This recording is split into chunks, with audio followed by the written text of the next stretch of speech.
Amis auditeurs, bonsoir et bienvenue à votre émission qui parle de la parole de Dieu, qui édifie la foi de quelqu'un. Et l'émission, c'est Vivons pour Dieu en Christ, qui a lieu tous les vendredis 20h, 21h. Richement dit encore à ce microphone. La console technique est tenue par Louan Boris. Vous le savez, j'ai sur ce plateau le pasteur Ayaou, qui est toujours à la tâche pour la foi des auditeurs que vous êtes. Bonsoir, pasteur. Bonsoir à toi. Salut à tous nos auditeurs et auditrices. Que Dieu vous bénisse dans le précieux nom de Jésus-Christ. Amen, on va dire. Et là, nous allons poursuivre la leçon, sinon le thème du vendredi dernier, qui est bien sûr la Bible se contredit-elle. Voilà, la Bible se contredit-elle. C'est le thème que nous allons poursuivre avec le pasteur Ayaou. La Bible se contredit-elle, un thème qui a été déjà développé par le pasteur Ayaou, mais qui n'est pas bien sûr terminé. Nous allons poursuivre donc. Alors, pasteur, je crois que vous avez le micro. Est-ce que déjà nous sommes entrés en plein pied dans ce grand thème? Est-ce qu'on peut avoir un résumé? Oui, effectivement, le premier jour que nous avons abordé ce thème, le premier vendredi, donc nous avons eu à préciser le cadre dans lequel nous voulons travailler. Nous avons dit qu'il est du devoir du serviteur de Dieu de propager l'évangile, de faire comprendre l'évangile et de veiller à ce que l'évangile soit mis en pratique.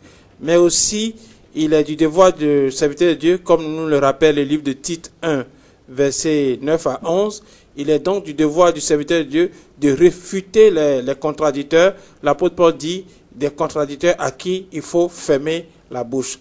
Donc c'est ainsi qu'au cours de la première émission, nous avons sélectionné des questions que nous rencontrons souvent dans les évangélisations ou bien des questions que nous rencontrons de la part de certaines personnes et nous avons pu répondre à cela du point de vue biblique pour montrer que dans la Bible, ces questions que les gens posent ne sont pas des questions contradictoires. On sait par exemple, on a répondu à cette question qui consiste à dire, ou bien on a réfuté plutôt cet argument qui consiste à dire que Jésus n'a pas été crucifié un vendredi soir, raison, Simon de Cyrène, qui a porté la croix de Jésus, serait un juif et qu'un juif ne travaille pas le vendredi soir. On a apporté les arguments contraires pour dire que Simon de Cyrène est un Africain. Ensuite aussi, on a eu à parler d'autres choses. Les résumés sont là. Les uns les autres peuvent visionner nos émissions sur YouTube pour voir les points que nous avons eu à réfuter. Je crois ce jour-là, on avait pu réfuter près de 4 points qui ne sont en fait que des choses que les gens ignorent. Donc nous poursuivons dans cette même lancée, mais je voudrais préciser que nous voulons que les gens nous appellent pour nous exposer ces contradictions-là, qu'ils pensent être des contradictions. Et j'avais précisé que si j'ai des réponses sur le champ, je les apporterai. Mais si je n'ai pas de réponse, je noterai bien la question et j'irai faire des recherches et j'apporterai des réponses. Parce qu'il y a des questions. Pourquoi cela? Parce qu'il y a des questions qui méritent qu'on ait des connaissances linguistiques, qui méritent qu'on ait des connaissances historiques, qui méritent qu'on ait des connaissances théologiques, même des connaissances culturelles du peuple juif ou bien du peuple judéo-chrétien pour pouvoir répondre à ces questions-là. C'est justement pour ça que nous pouvons prendre le temps pour certaines questions d'aller faire des recherches avant de venir répondre. Donc, cette même idée demeure ce soir. Nous allons travailler sur des choses que nous connaissons déjà, mais celui qui pense qu'il y a d'autres choses, il peut nous les faire connaître. Nous pouvons répondre comme nous pouvons noter sa préoccupation et répondre après. Que Dieu vous bénisse, que le Saint-Esprit nous guide ce soir, qu'il nous donne sa sagesse, afin que nous puissions répondre aux uns aux autres avec la douceur qu'il faut. C'est important. C'est aussi une préoccupation que nous avons, répondre aux uns aux autres avec douceur, afin que Dieu visite chacun au temps opportun. Que Dieu vous bénisse.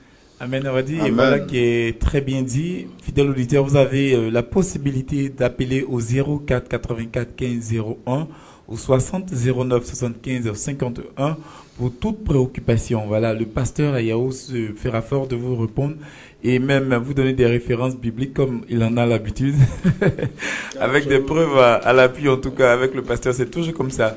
Et voilà, nous allons aborder le thème, ce grand thème, la Bible se contredit-elle? Voilà, nous pouvons dire, pasteur, que il y a quand même des contradictions dans la Bible que nous avons observées. Et vous avez essayé, tant soit peu, de répondre vendredi dernier. Mais là, je m'en vais tout de suite donner juste un aperçu de la Bible qui paraît contradictoire. Voilà, et c'est bien sûr dans les livres de Chroniques, 1 Chronique 7 et 1 Chronique 8. Chaque chapitre présente un récit différent sur le nom des enfants de Benjamin. Comment expliquez-vous cette contradiction? Le frère va nous faire la lecture. Donc 1 Chronique 7 verset 6 et puis 1 Chronique 8 verset 1. Il va nous faire la lecture. 1 Chronique 7 verset 6. Fils de Benjamin, Béla, Beker et Jediaël. 3. On va aller dans 1 Chronique 8 verset 1. 1 Chronique verset 1. Benjamin engendra Béla, son premier-né, Achel, le second, Achrach, le troisième, Nosha, le quatrième, et Rapha, le cinquième. Amen. Alors, la préoccupation, on l'a eu, moi je l'ai eu de la part d'un collègue qui me l'a donné. Et je crois que ça provient d'Internet, il a eu ça sur le net. Et on dit que ici, dans 1 Chronique 7 verset 6, on ne cite que 3 enfants de Benjamin, et dans 1 Chronique 8 verset 1, on en cite jusqu'à 5. Alors, avant de répondre à cette question, je voudrais même élargir même la préoccupation que les gens ont en étendant la difficulté à la généalogie ou bien aux généalogies de Jésus-Christ tel que Matthieu l'a présenté et tel que Luc l'a présenté. Parce que la même préoccupation existe à ce niveau. C'est quoi? C'est que on constate que Matthieu et Luc n'ont pas les mêmes noms dans la généalogie de Jésus-Christ. Donc c'est un problème général qu'on trouve dans la Bible, et fort de ces observations, les gens disent ainsi que la Bible se contredit et on ne doit pas prendre la Bible au sérieux. Alors il nous est paru bon d'apporter l'éclairage biblique sur ces questions-là. Alors nous voulons que les gens sachent quelque chose de très important, c'est que en Israël, le peuple a un registre dans lequel il enregistre les généalogies ou bien l'arbre généalogique des gens. Nous allons le vérifier.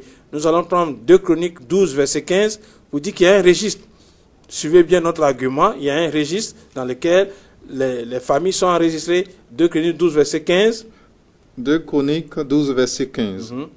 Les actions de Roboam, les premières et les dernières, ne sont-elles pas écrites dans le livre de Shemaiah, le prophète d'Ido, le prophète parmi les registres généalogiques?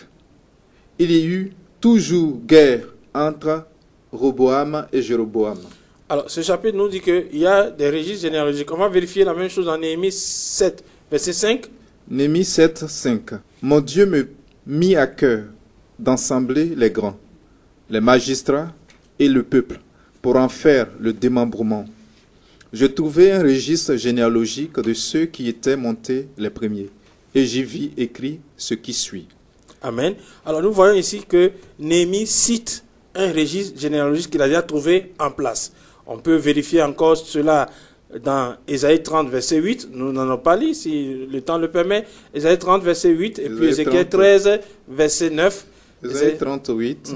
Va maintenant, écris ces choses devant eux sur une table, et grave-les dans un livre, afin qu'elles subsistent dans les temps à venir. Amen. Éternellement et à perpétuité. Amen. Là encore, on voit qu'il y a ce souci dans le peuple de dresser un registre où on consigne des événements importants, les actions, les naissances, etc. Donc, à partir de là, normalement, celui qui veut parler de la généalogie de Jésus, de Benjamin, de Judas, de David, etc., son travail devait être simple. C'est d'aller prendre le registre officiel et recopier les noms tels que cela se trouve dans le registre. Et malheureusement, ou bien heureusement, ce n'est pas ce qu'on trouve. On trouve que, par exemple, Luc présente une généalogie qui est différente de celle de Matthieu. On remarque que le même auteur dans le 1 Chronique 7 n'a pas la même généalogie que dans 1 Chronique chapitre 8. D'où vient ce problème-là? Alors, nous devons savoir une chose qui est très importante. Je mentionne ça, c'est très important parce que les gens ne se rendent pas compte.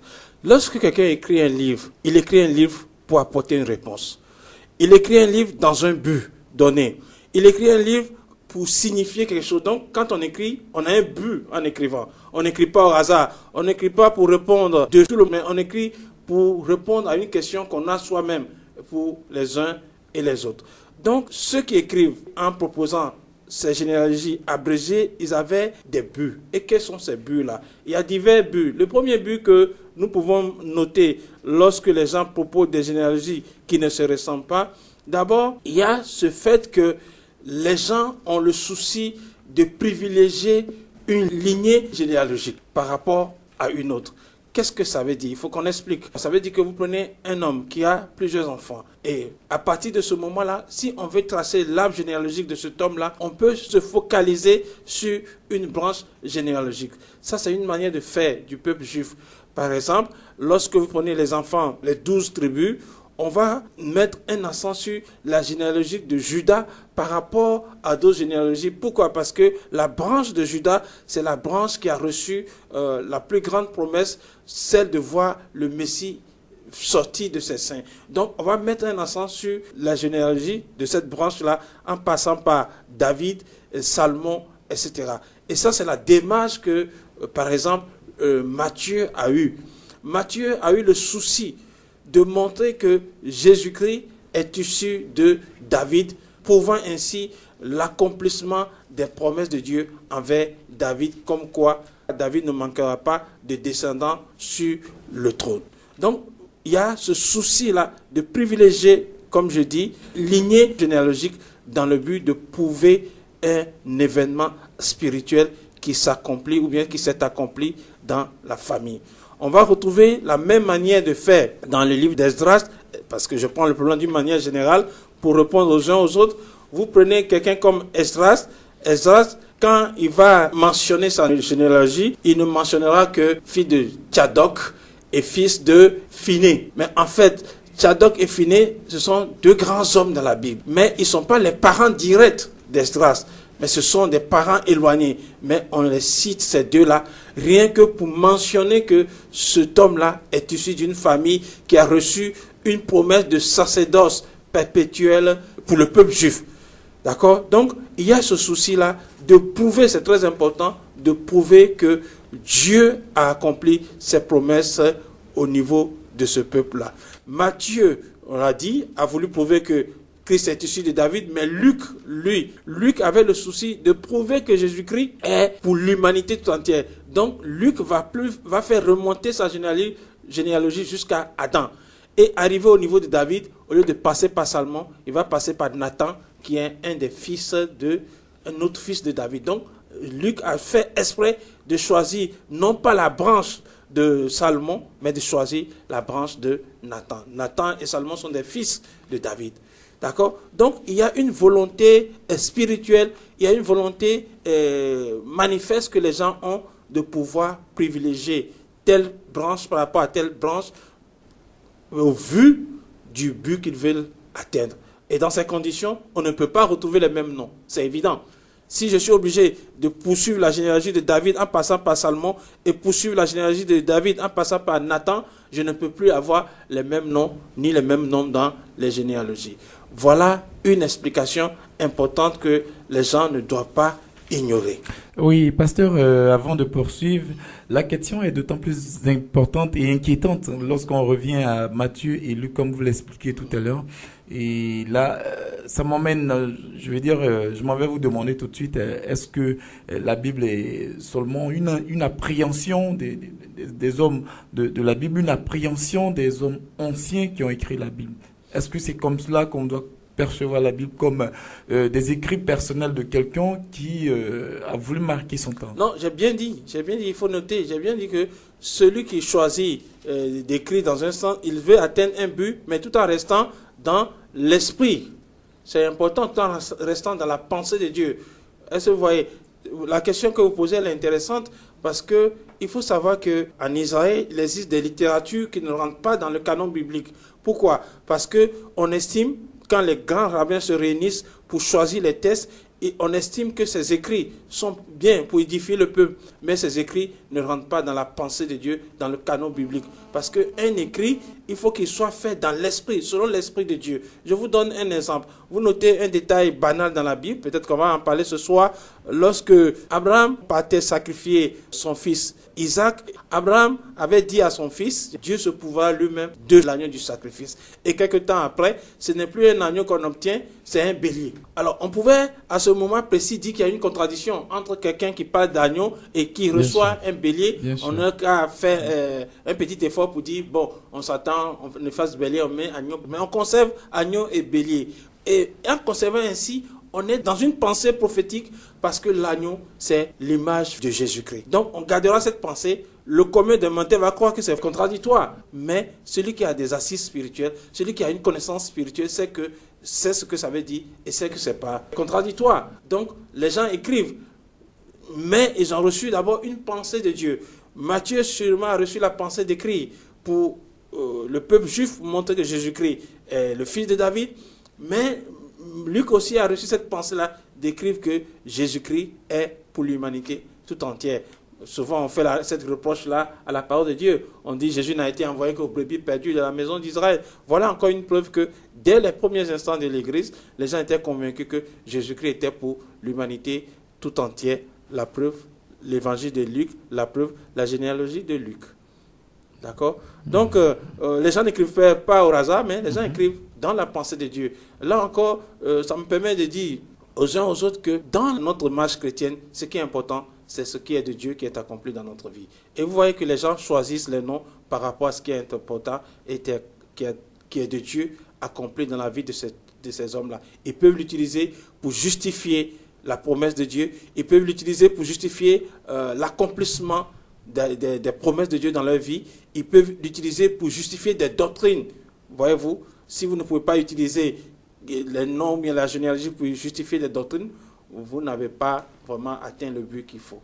D'accord. Elle est très belle précision, en tout cas, du pasteur Ayaou. Et là, je m'en vais encore, avant de revenir sur ce grand thème, la Bible se contredit-elle, pasteur, un chrétien face à donc ces différentes contradictions qui véritablement ne sait que faire. Parce que vous venez de dire tout à l'heure que c'est des écrits, certes, des anciens, mais qui restent toujours dans une vision. Oui, voilà. Alors... Comment doit donc faire le chrétien qui se retrouve face à des écrits pareils? Oui, une chose est sûre, lorsqu'un chrétien qui n'est pas enseigné, qui n'a pas de renseignement, lorsqu'il se trouve devant de telles choses, il panique. Et comme j'aime le dire aux gens, ne paniquez pas. Ne paniquez pas, c'est aussi une foi que je vais partager avec vous. Ne paniquez pas et dites-vous la chose suivante.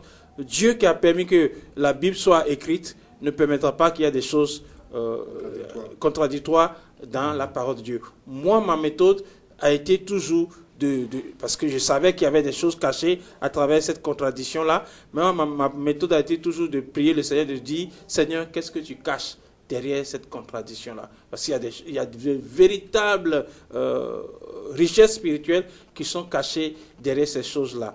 Donc, il appartient à ce chrétien-là de ne pas paniquer, de prier le Seigneur et d'avoir peut-être une réponse du Seigneur. S'il n'a pas eu une réponse, d'interroger des gens qui sont plus en avance que lui dans la foi, de se renseigner, de faire des recherches et par la grâce de Dieu, il pourra en trouver parce que, vous savez, il y a l'histoire biblique, il y a l'histoire des hommes, il y a, comme je l'ai dit, il y a la langue elle-même, la langue, l'hébreu, l'araméen ou bien le grec. Il y a cette difficulté de traduction, de rendu de certaines choses et les gens ne comprennent pas et les gens pensent que ce sont des contradictions. Pas du tout. Donc ce chrétien-là doit avoir cette foi-là que mon Dieu ne peut pas se contredire, mon Dieu a de bonnes raisons pour écrire ce qui a été écrit. La dernière fois, on a parlé du cas où Abraham a rencontré Dieu. Il a fait manger Dieu, ce qui est contradictoire. Mais on a donné l'explication qu'en fait, Abraham a reçu des anges de Dieu, qui sont des envoyés de Dieu. Donc, pas de panique. Quelle que soit la difficulté, pas de panique. Priez Dieu consultez Dieu, consultez l'histoire, consultez des serviteurs de Dieu qui peuvent vous aider. Voilà qui est clair. On poursuit le thème. Avez-vous encore d'autres contradictions dans la Bible? Oui, effectivement, je parlais tout de suite de cette contradiction-là. On va régler ce problème-là en même temps. Dans Genèse 22, versets 7, 8, Genèse 22, entre l'agneau et le bélier. Genèse 22, le verset. Le verset 7 et 8, et puis les versets 13 et 14. 7. Alors Isaac, parlant à Abraham, son père, dit, « Mon père. » Et il répondit, « Me voici, mon fils. » Isaac reprit, « Voici le feu et le bois. Mais où est l'agneau pour l'holocauste » Abraham répondit, « Mon fils, Dieu se pourvoira lui-même de l'agneau pour l'holocauste. » Et ils marchèrent tous deux ensemble. On va aller au verset 13 et 14. Verset 13. Abraham leva les yeux et vit derrière lui un bélier retenu dans un buisson par les cornes. Et Abraham alla prendre le bélier et l'offrit en holocauste à la place de son fils. Abraham donna à ce lieu le nom de Jéhovah-Jireh. C'est pourquoi l'on dit aujourd'hui, à la montagne de l'Éternel sera pourvu. Amen. Alors, quelle est la contradiction ici? La contradiction ici, c'est que Abraham dit clairement à son fils que Dieu se pourvoira lui-même à l'agneau du sacrifice pour l'holocauste. Verset 13, on voit que ici, Abraham reçoit un bélier pour faire le sacrifice. Donc, entre un agneau et un bélier, il y a une grande différence. Pourquoi ainsi? Alors, ici, je disais tout de suite que il faut connaître la Bible, la théologie, il faut connaître certaines choses spirituelles pour pouvoir expliquer certains passages. Abraham a tout le temps été mentionné dans la Bible comme étant l'ami de Dieu. Et souvent, nous ne connaissons pas, les hommes ne connaissent pas assez le genre de relation que Abraham a entretenu avec Dieu. Abraham a entretenu avec Dieu une relation très intime, une relation très importante, et ça a permis à Abraham d'avoir une connaissance très profonde de Dieu. Nous nous souvenons encore de l'intercession, de la prière d'Abraham en faveur de Sodome et Gomorrhe. Abraham a tapé, je vais utiliser cette expression-là, Abraham a tapé sur un des côtés les plus sensibles de Dieu et dit, toi qui appliques la justice sur toute la terre, loin de toi de se comporter ainsi. Donc, vous voyez quelqu'un qui a une connaissance du caractère de Dieu et il dit à Dieu, tu ne peux pas agir ainsi parce que toi qui appliques la justice sur toute la terre, loin de toi de faire périr le méchant et le juste. Donc, Abraham avait une grande connaissance de Dieu. Et cette connaissance qu'Abraham avait de Dieu, Jésus même nous l'a confirmé. Et quand nous prenons Jean chapitre 8, on va le vérifier. Jésus nous l'a confirmé dans Jean chapitre 8, verset 56. Jean 8, verset 56. Abraham, votre père, a tressailli de joie de ce qu'il verrait mon jour. Et il l'a vu et il s'est réjoui. Alors, Jésus nous parle ici d'un événement que nous ne connaissons pas lorsque nous lisons le livre de Genèse. Il dit, Abraham, votre père, a tressailli de joie de ce qu'il verrait mon jour. Il a vu, il s'est réjoui. Donc, il est manifeste.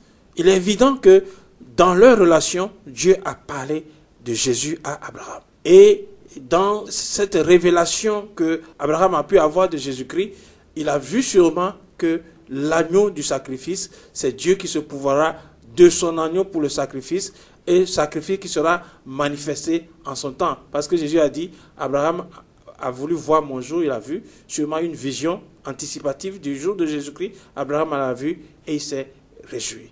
Donc Abraham est en train d'annoncer ici un événement prophétique en parlant de l'agneau du sacrifice. Nous sommes dans la période de Pâques, c'est bien indiqué qu'il a vu cela parce que Dieu le lui a enseigné. Et justement, cela nous montre aussi que Abraham a fait, c'est une parenthèse, elle est importante pour moi, pour vous, cela nous montre que Abraham a pu grandir dans la foi parce qu'il avait une grande connaissance de Dieu. Moi j'aime ce passage parce que ce passage veut dire ceci: Dieu a un fils unique qui est Jésus. Dieu a prévu sacrifier son fils. Abraham aussi a un fils unique qui est Isaac. Dieu a prévu que Abraham aussi, en imitation de Dieu, sacrifie ce fils unique-là. Alors quand Abraham a fait ce tas de foi, a posé ce tas de foi en imitation de Dieu, la foi c'est ça, imiter Dieu, en imitation de Dieu, ça a été vraiment le comble. Et tu as déversé sur Abraham toutes sortes de bénédictions. Donc nous revenons à ce que nous disons en disant que oui, l'agneau, c'est l'anticipation, c'est la prophétie. On sent aussi à travers ce passage-là la loi et la grâce. La grâce, c'est l'agneau, le bélier, c'est la loi. Merci à vous, pasteur Yao. Je rappelle que vous êtes... Et vous voyez qu'en expliquant, j'ai expliqué par la loi et par la grâce. Est-ce que vous voyez? La loi et la grâce. L'agneau, c'est la grâce. Voici l'agneau de Dieu qui ôte le péché du monde. Mais le bélier, c'est la loi. Ah, d'accord. Voilà. Donc, Merci si vous n'avez pas ce genre de ces connaissances, précisions. les gens vous mélangent et puis vous êtes connaissés. C'est pour ça qu'il dit il faut soit lire ou bien s'adresser au pasteur ou bien prier Dieu pour avoir des réponses. En tout cas, la transition, elle est juste trouvée, les mots sont juste trouvés pour nous dire qu'un jour nouveau se lève donc à partir de ces explications, à partir de cet instant. Voilà, fidèles auditeurs, merci de nous révéler votre attachement à cette radio, attachement à cette émission, et merci encore de votre fidélité. On revient sur ce plateau pour poursuivre le cours de cette émission qui va bien sûr prendre fin très bientôt, dans quelques minutes. Pour l'instant, on explique toujours avec le pasteur Yao la contradiction dans la Bible. Pasteur, vous avez la parole, et là je m'en vais vous demander encore concernant toujours la Bible et le thème. Il y a d'autres contradictions. C'est dans 2 Samuel 24 et 1 Chronique 21. Il y a certainement le dénombrement. Concernant le dénombrement d'ailleurs, ces deux passages-là, voilà, présentent des chiffres différents, voire contradictoires. Oui, effectivement, le frère va lire pour nous aider. 2 Samuel 24, verset 9.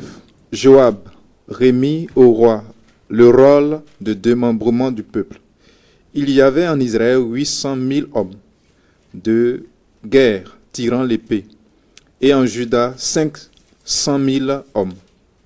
David sentit battre son cœur après qu'il eut ainsi fait le dénombrement du peuple. Et il dit à l'Éternel, j'ai commis un grand péché en faisant cela. On va s'arrêter là, on va aller à 1 Chronique 21, verset 5. 1 Chronique 21, verset 5. Joab remit à David le rôle du dénombrement du peuple. Il y avait dans tout Israël 100 000 hommes tirant l'épée et en Juda 470 000 hommes tirant l'épée. On va s'arrêter là. Compte tenu du temps, on va s'arrêter là. Les gens peuvent lire la suite. Alors, le problème est très simple ici. Lorsqu'on résume, la Bible nous dit que Joab a remis à David, le roi, le rôle, le registre des dénombrements. Et en Israël, il a dénombré 800 000 personnes. Et ça, c'est 2 Samuel 24 qui parle ainsi. Mais 1 Chronique 21, verset 5 dit que dans tout Israël, il a trouvé 1 100 000 hommes. Donc, il y a une différence notable de 300 000 personnes. OK? Ensuite, dans 2 Samuel 24, verset 9, dans Juda, c'est 500 000 hommes. Et dans 1 Chronique 21, verset 5, dans Juda, c'est 470 000 hommes. Donc là aussi, il y a une différence de 30 000 hommes. Donc les chiffres ne sont pas les mêmes. Ça, c'est évident. Les chiffres ne sont pas les mêmes. Bien sûr, les chiffres ne sont pas les mêmes. Je crois que le premier chiffre, on a 800 000. Et le deuxième, 1 million 100. Et troisième, 500 000. Et quatrième, 400 000 et quelques. 470 000. Oui. Alors, je voudrais encore dire une chose, comme je l'ai dit la dernière fois. Il y a des choses qu'on ne peut expliquer que par l'histoire. Il faut connaître l'histoire. D'abord, qu'est-ce que les gens ignorent ici? La Bible dit, dans 1 Chronique 21, verset 5, il a dit, dans tout Israël. Il y a une grande différence entre tout Israël et Israël. Ça, c'est déjà très important que les gens notent. On va prendre 1 Samuel 11, verset 8, pour dire que la Bible a toujours fait une différence entre Juda et Israël et tout Israël. Ça fait trois choses. Juda, Israël et tout Israël. D'accord? 1 Samuel 11, verset 8, on va lire. 1 Samuel 11, verset 8. Saül en fit la revue à Bessek. Les enfants d'Israël étaient 300 000 et les hommes de Juda 30 000. Voilà.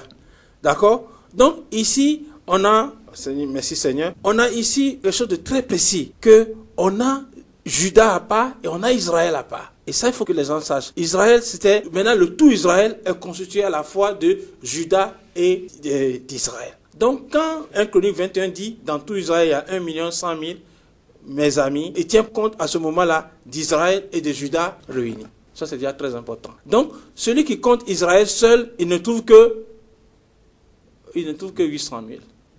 N'est-ce pas? Mais prenez le passage qu'on vient de prendre, 1 Samuel 11, verset 8, nous dit quoi? Saül en fit la revue à Bethsec.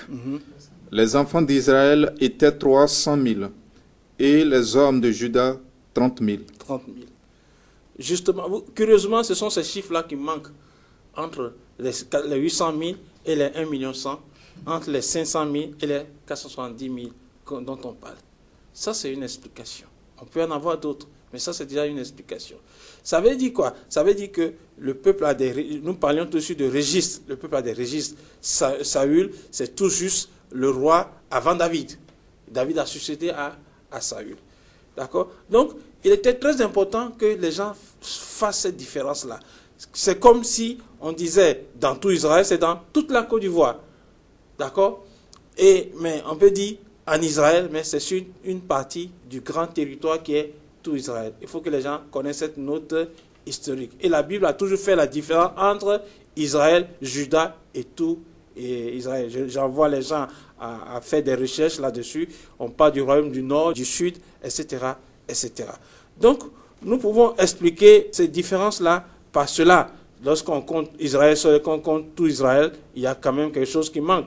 Maintenant, pour le problème de Juda, où il manque 330 000 personnes, nous voyons que même 1 Samuel 11, verset 8 répond à cela.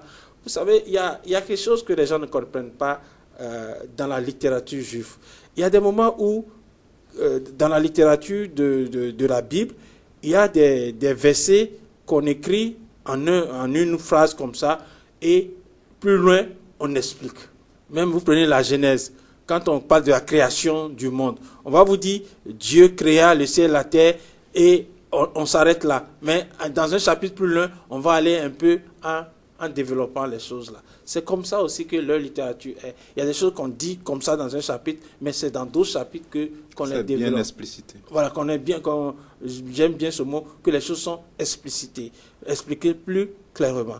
Donc, celui qui maîtrise le contexte, celui qui maîtrise la littérature, sait de quoi on parle. Il ne panique pas. C'est pour ça, justement, 70 personnes ne peuvent pas se réunir, parce que pour choisir les textes de l'Ancien Testament, 70 personnes ne peuvent pas se réunir et conserver ces erreurs-là. Il y a toujours une explication à ces choses-là. Donc, voilà une explication que nous pouvons donner concernant la différence qu'il y a entre ces chiffres-là. Donc, on a dû sûrement tenir compte du recensement de Saül et du recensement de Saül concernant Israël et du recensement de Saül concernant Juda. Justement, c'est les chiffres qui manquent qu'on retrouve dans ce passage-là. Donc, voilà une explication. On peut aussi en avoir d'autres explications. Donc, une fois encore, vous voyez que apparemment il y a une grande contradiction, mais lorsqu'on connaît mieux la Bible, on sait de quoi il est question. Voilà. Le pasteur, il a dit, la Bible est certes, on va pas dire remplie, mais contient quelques contradictions, mais il faut savoir, en tout cas, lire juste, il faut savoir déjà s'orienter pour qu'on puisse, en tout cas, être véritablement assis et avoir une précision plus claire. Vous suivez votre émission Vivant pour Dieu en Christ et je suis richement dit à ce microphone. Je suis en compagnie du pasteur Ayaou qui est en train de développer ce grand thème, la Bible se contredit-elle? Pasteur, parlant toujours de ce thème, justement, derrière ces contradictions, certainement se cachent des choses spirituelles. Et quand on parle de choses spirituelles, certainement vous avez une explication à donner, n'est-ce pas? Oui, effectivement. L'expérience que nous avons avec Dieu en s'intéressant à ces contradictions-là, je signale que moi j'en parle parfois parce que ça a été un des éléments catalyseurs dans ma foi dès le début de ma conversion. Il fallait expliquer ces contradictions-là parce que les gens vous assaillent de questions et c'est à partir de là que j'ai appris qu'il y a vraiment de grandes choses qui sont cachées derrière ces contradictions-là. Parce que je me rappelle qu'un jour, quelqu'un m'a posé une question, il m'a demandé, mais le même Dieu qui a dit qu'on ne doit pas se marier en famille, c'est le même Dieu qui a la loi contre l'inceste. Ça veut dire quoi? Ça veut dire que le même Dieu qui a dit que l'homme ne doit pas marier sa sœur, c'est le même Dieu qui dit que celui qui marie sa sœur, ça dit le mariage consanguin, le mariage entre frères et sœurs, ce même Dieu-là l'a interdit. Mais ce même Dieu-là a permis cela dans la vie d'Abraham, comme le frère dit. Donc ce même Dieu encore se contredit. Voilà encore une autre contradiction là. Et je me rappelle que ce jour-là, voici la réponse que Dieu m'a permis de donner. J'ai dit tout simplement ceci. À quel moment il y a eu inceste? Il y a eu inceste dès l'instant où la loi a été donnée et violée. Et bien plus tard que j'ai appris dans la Bible que l'apôtre Paul a écrit ce passage extraordinaire, là où il n'y a point de loi, il n'y a point de péché. Ça veut dire quoi? Ça veut dire que cela nous explique quelque chose d'important. Ça veut dire que à travers cette contradiction qu'on peut voir dans la vie d'Abraham, quelqu'un qui a marié sa sœur sans pour être pour autant quelqu'un qui est incestueux aux yeux de Dieu, mais justement parce que à ce moment-là, Dieu n'avait pas donné de loi à Abraham. Donc, allons encore tout de suite, nous sommes dans ce domaine-là où nous voyons que à travers ces choses-là, il y a de grandes vérités spirituelles qui sont cachées. Un autre exemple, pourquoi Dieu permet que quelqu'un comme Rahab, une femme comme Rahab, une prostituée, puisse être dans la généalogie de Jésus. Parce que dans la généalogie de Jésus, il est mentionné cette femme-là. D'accord? Alors, cela est intéressant pour nous de savoir. Nous connaissons un peu l'histoire de Rahab. Rahab, c'est une prostituée. Et comment se fait-il qu'une prostituée peut être dans la famille de Jésus-Christ? Eh bien, Rahab, c'est une femme qui a fait preuve d'une grande foi. Et lorsque elle a reçu les espions que Moïse a envoyés, elle n'a pas manqué de dire aux espions que je sais que Dieu vous a donné la victoire. Je sais que rien qu'à invoquer votre nom, le peuple tremble déjà. Donc cette femme, sur la base de la foi, a accueilli favorablement ses espions. Et ces espions lui ont donné un chiffon rouge pour attacher une tour de manière à ce qu'il puisse reconnaître sa maison et venir la sauver. Voilà encore un exemple intéressant pour nous. La grâce, la foi qui permet d'entrer dans la famille de Dieu. Nous aussi, nous sommes enfants de Dieu sur la base de la foi. Et ce fait est déjà mentionné. Dieu a permis que par Rahab, cette foi soit manifestée et qu'on puisse nous montrer déjà à travers la parole de Dieu que c'est par la foi qu'on rentre vraiment dans la généalogie de Jésus, dans la famille de Jésus. Donc je suis tout heureux de vous apprendre que je suis aussi dans la généalogie de Jésus-Christ. Amen. Et par la foi. Voyez-vous? Donc j'espère que vous aussi vous l'êtes. Donc voilà encore quelques, comme je le disais, ces secrets spirituels qui sont cachés derrière ces choses-là. Ce qu'on a dit de Rahab, on peut le dire aussi de Ruth la Moabite. Ruth la Moabite, historiquement, c'est la Jordanie, c'est une Jordanienne. Donc un peuple qui n'est pas d'Israël, mais aussi qui a trouvé sa place dans la famille de Jésus sur le principe de la foi et de l'obéissance. Donc on peut fouiller encore des choses comme ça pour voir que à chaque fois qu'on pense qu'il y a des contradictions, mais en fait il y a de grandes choses que Dieu cache derrière ces choses-là. La Bible dit que la gloire de Dieu c'est de cacher les choses et la gloire des rois c'est de les sonder. Ne vous arrêtez pas, que ces contradictions ne vous arrêtent pas. Sondez les Écritures. Dieu vous donnera la sagesse, Dieu vous donnera l'intelligence pour expliquer ces choses-là. Et ainsi votre foi est renforcée. Ainsi votre foi est grande à cause de ce que Dieu cache ces choses-là, mais il vous les révèle. Ok, voilà, je crois que, fidèles auditeurs, nous avançons allègrement vers la fin de cette très belle émission. Certainement, on aura rendez-vous vendredi prochain pour encore d'autres thèmes ou même poursuivre ce thème aussi intéressant. Et donc, à votre niveau, vous serez amené à chercher des contradictions et chercher des zones d'explication au travers du passage. Je crois que nous sommes à la fin donc de cette émission. Certainement, le dernier mot vous reviendra. Oui, effectivement, je voudrais avoir encore une autre séance la semaine prochaine pour conclure et donner quelques conseils, surtout aux chrétiens, pour essayer d'aborder ces problèmes-là. Parce que c'est des problèmes à première vue, ça peut troubler la foi de quelqu'un. Et je sais qu'il y a des gens qui ont abandonné le christianisme à cause de ces choses-là. Mais il y a des explications fondées, bibliques qui sont là.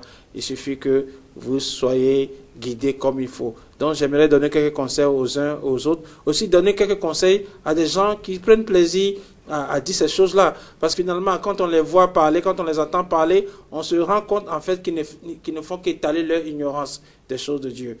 Je sais aussi qu'il y a des gens qui sont payés, qui sont entretenus par certaines religions pour dénigrer la Bible. Il y en a qui sont payés pour ça. N'en doutez pas. Il y en a qui sont payés, entretenus convenablement pour ça et pour raconter ces choses-là. Mais je crois que Dieu est Dieu et nous donne aussi la grâce de pouvoir expliquer. Mais il faut donner des conseils aux frères et aux sœurs pour qu'ils restent stables dans la maison de Dieu. C'est important parce que notre Dieu, il est la vie. Regardez aujourd'hui ce monde, tout ce qui se passe autour de nous. Dieu, notre Dieu l'a annoncé. Et je crois que s'il l'a annoncé à l'avance, des milliers d'années à l'avance, il a aussi des solutions pour nous. Donc demeurons fermes dans la foi. Ne nous laissons pas ébranler par ces contradictions-là. Nous devons, comme le dit l'apôtre Paul, fermer la bouche à ces contradictions-là. Et je crois que ce soir, certaines personnes ont la bouche fermée par rapport à certains arguments qu'ils ont. Dieu a permis qu'on le leur arrache. Que Dieu vous bénisse. Amen, on va dire, pasteur, avant de vous laisser partir, je crois que il y a, qu'est-ce que vous en dites de payer sa dîme et ne pas la payer. Payer sa dîme, il y a certains qui disent on doit payer la dîme, d'autres disent qu'on ne doit pas payer donc la dîme. N'est-ce pas une contradiction? Oh, vous ne trouverez pas ça dans la Bible. Vous ne trouverez pas que dans la Bible, il faut payer sa dîme, il ne faut pas payer la dîme.